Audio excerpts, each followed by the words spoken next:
कुछ बनने से पहले कुछ बनना पड़ता है। अब ये बुद्ध एस्पिरेंट के रूप में, यहां आईएएस के रूप में, लेकिन इन दोनों के बीच में यह कड़ी है त्याग की, तपस्या की, साधना की, ध्यान की, प्राणायाम की, और ये 99% लोगों में मिसिंग है और यही असफलता का एक बहुत बड़ा कारण है। मैं जानता हूं आप सब परेशान हैं, आपको दिशा नहीं मिल रही है, कोई जगाने वाला नहीं मिल रहा है। तो नौजवान क्रांति का जो अगला चरण है, उसका जो प्रोग्राम है ब्लूटूथ, उसका यही उद्देश्य है। खुद से कनेक्ट होकर फिर बाहर से कनेक्ट हो जाओ, अपना विकास करो, अपना उत्थान करो।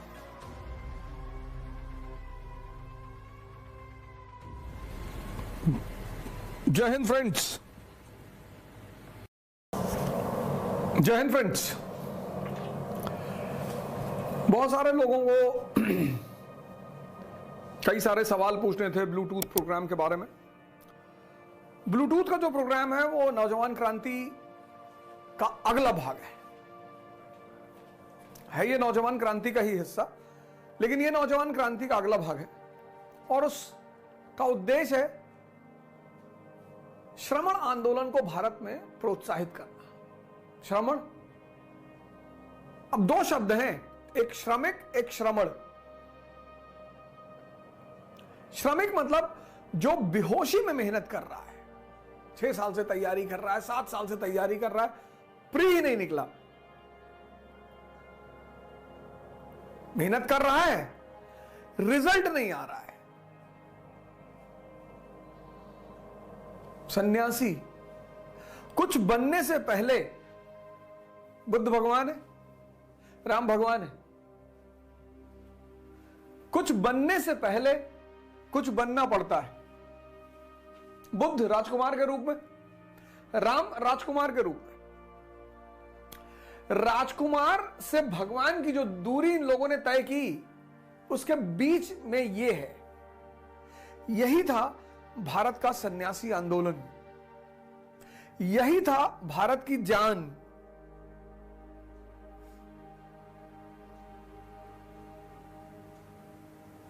अब ये बुद्ध एस्पिरेंट के रूप में, यहां आईएएस के रूप में, लेकिन इन दोनों के बीच में यह कड़ी है त्याग की, तपस्या की, साधना की, ध्यान की, प्राणायाम की। आज के भारत ने क्या किया?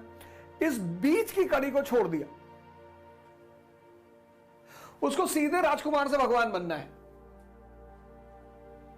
संभव ही नहीं है, संभव ही नहीं है। और इसी चरण में कोच की जरूरत है, गुरु की जरूरत है। पढ़ाने के लिए नहीं, सिर्फ दिशा देने के लिए। इसी चरण में निराशा पैदा होती है, हताशा पैदा होती है, क्रोध आता है, डिप्रेशन होता है, कोई साथ में नहीं होता, बस एक आदमी होता है, गुरु या कोच।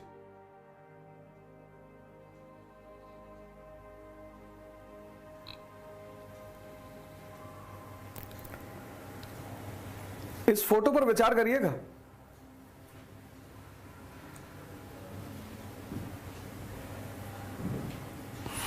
पढ़ने से मुक्ति नहीं मिलती। पर एक आश्रम था संत महात्माओं का, कई सारे सिद्ध महापुरुष वहां रहते थे।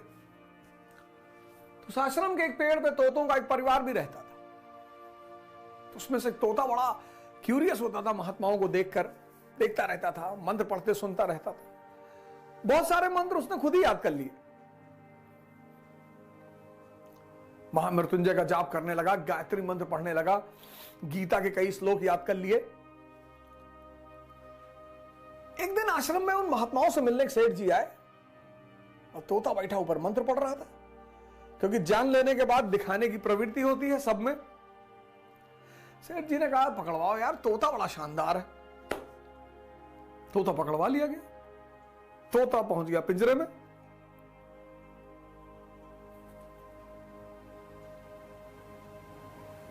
ज्ञान भारी पड़ गया। राज्य के राजा का जन्मदिन था। जगत सेठ ने सोचा कि यार इतना प्यारा तोता मंत्र पढ़ता है, श्लोक पढ़ता है, इससे बढ़िया गिफ्ट क्या। उन्होंने तोता को ले आके दे दिया राजा को। राजा ने तोता को सोने के पिंजरे में रख दिया। ज्ञान अगर सही दिशा में ना हो तो बंधन बन जाए, कारावास, दर्द।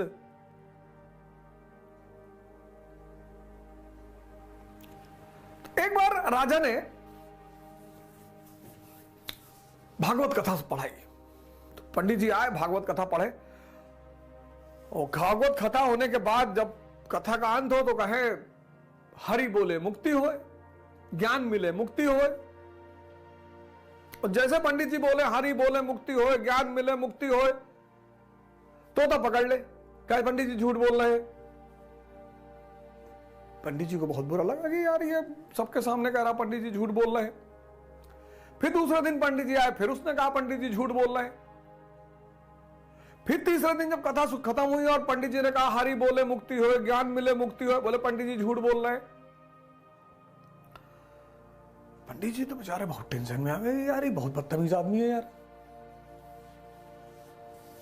तो पंडित जी ने जाके अपने गुरु से कहा कि राजमहल में एक तोता है और राजा का प्रिय तोता है, कुछ कह भी नहीं सकते, और जब मैं कथा के अंत में कहता हूं हरि बोले मुक्ति हो, ज्ञान मिले मुक्ति हो, कहता पंडित जी झूठ बोल रहे।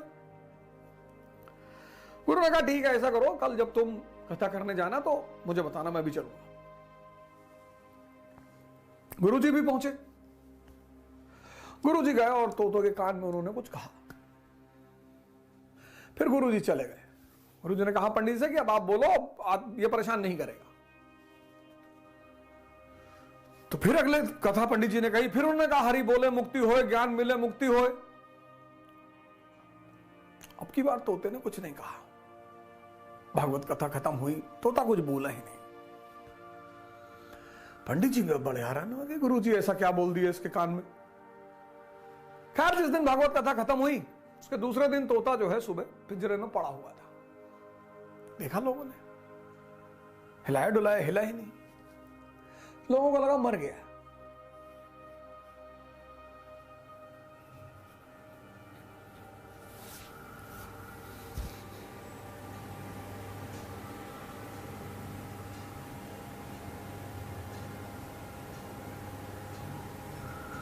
राजा को बुलाया गया, राजा ने भी हिलाया डुलाया। तो राजा ने कहा भैया इसे ले आकर बाहर छोड़ा। जैसे ही बाहर छोड़ा वो ओढ़ के पेड़ पे पहुंच गया।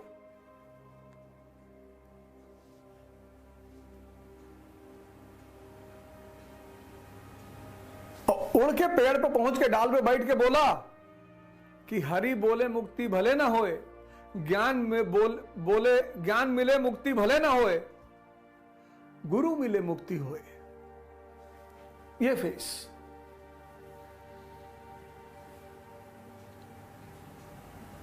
कुछ बनने से पहले कुछ बनना पड़ता है। ये सन्यासी, सन्यासी मतलब घर छोड़कर भागने वाला नहीं।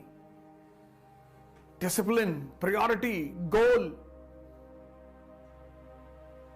और ये 99% लोगों में मिसिंग है, और यही असफलता का एक बहुत बड़ा कारण है। पढ़ने लिखने से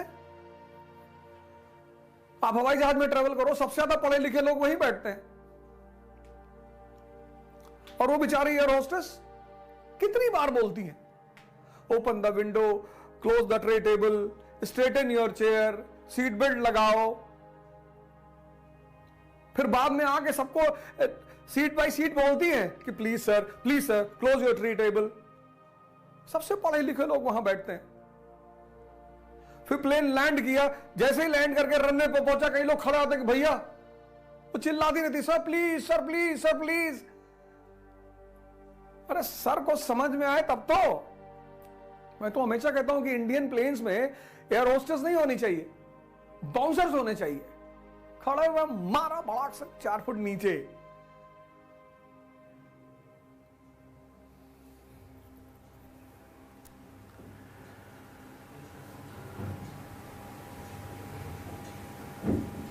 तो इस धारा को फिर से जिंदा करना है। आप इस दौर से गुजर रहे हो, लेकिन आपको डायरेक्शन नहीं मिल रही, अप्रोच नहीं मिल रही। पढ़ा तो सब रहे, हिंदुस्तान तो टीचरों का देश है, एक से एक टीचर है, बड़े बड़े टीचर। यार टीचरों की तो कमी ही नहीं। लेकिन एक आदमी जो आपको डेली जगाए, उठाए, बताए ऐसा करना, उसी उद्देश्य से यह शुरू किया गया ब्लूटूथ का प्रोग्राम। ₹501 फीस पर महीना। 10 फरवरी से शुरू हो रहा है पहला सेशन।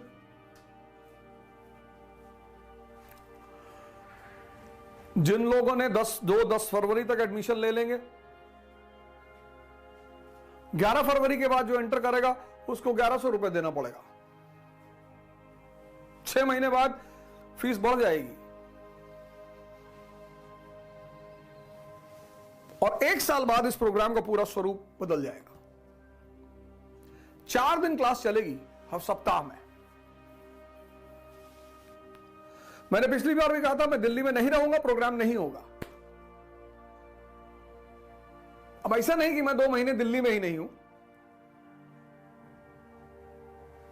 तो खैर हर जगह लगभग कैमरा और स्टूडियो की व्यवस्था है।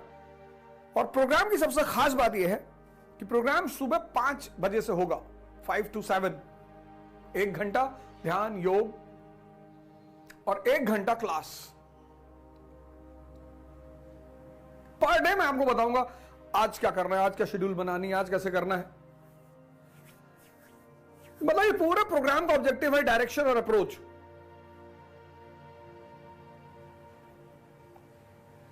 पांच से 7, 1 घंटा ध्यान योग, 1 घंटा पढ़ाई, सिर्फ एनसीईआरटी, कोई नोट्स नहीं, कोई रिकॉर्डेड लेक्चर नहीं, कुछ भी नहीं, कोई नोट्स नहीं, कोई रिकॉर्डेड लेक्चर नहीं। आपका आज का प्रोग्राम छूट गया, उसका कोई रिकॉर्डेड लेक्चर नहीं, कोई नोट्स नहीं, सिर्फ एनसीईआरटी। 10 फरवरी से जो पहली एनसीईआरटी शुरू होगी वो है modern India, Vipin Chandra class 12th। 10 फरवरी विपिन चंद्रा क्लास 12th, पहली एनसीईआरटी।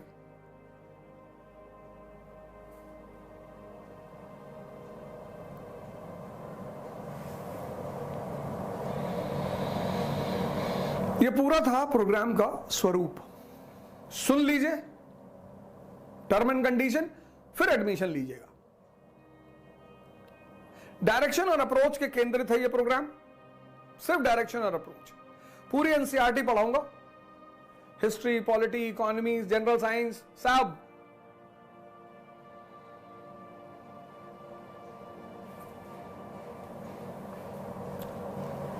कोई नोट्स नहीं मिलेगा, कोई रिकॉर्डेड लेक्चर नहीं मिलेगा। 5 से 7 प्रोग्राम होगा, सुबह 5 बजे, 5 से 6 योग और ध्यान, 6 से 7 क्लास।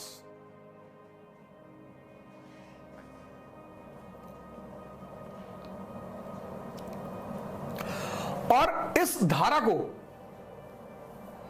रिवाइव करना है। बिना तपे, बिना गले, बिना मरे इस स्टेज पे कोई पहुंचेगा ही नहीं।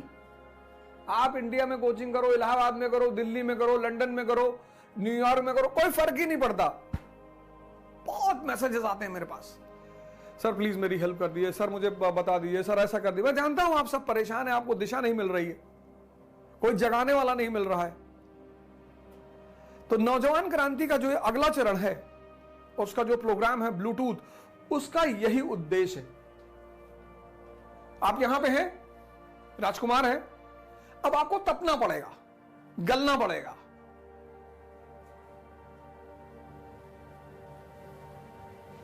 और योग और ध्यान का जो प्रोग्राम है वो 7 दिन चलेगा।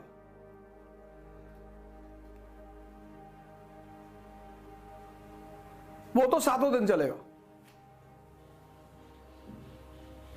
फिर यहां पहुंचना है। यह भारत की सबसे बड़ी विधा थी, सबसे बड़ी। इसलिए पश्चिम को भारत के सन्यासियों को बदनाम करना है किसी भी तरह से, क्योंकि उनको पता है कि जिसने सन्यास की कला समझ ली वो सुपरमैन। ये बात पश्चिम को पता है कि जिसने भारत में सन्यासी की कला पकड़ ली वो Superman, Superman, super human, God. तो उन्होंने कहा कि इस विधा को डिस्टर्ब करो, लोगों को दिग्भ्रमित करो।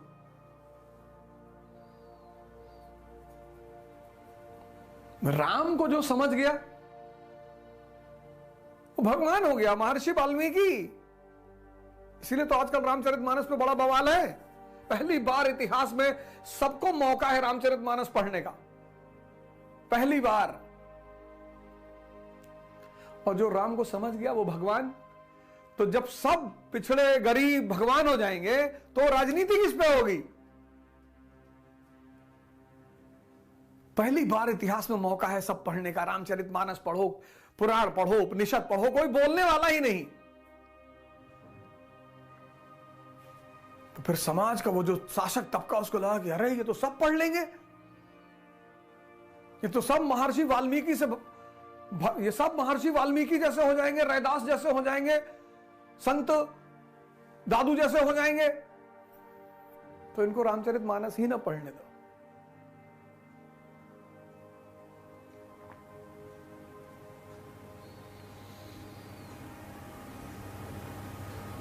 ये है नौजवान क्रांति 2.0 का मेन प्रोग्राम ब्लूटूथ।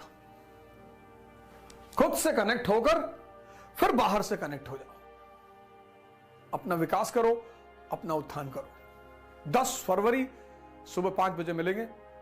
जय हिंद।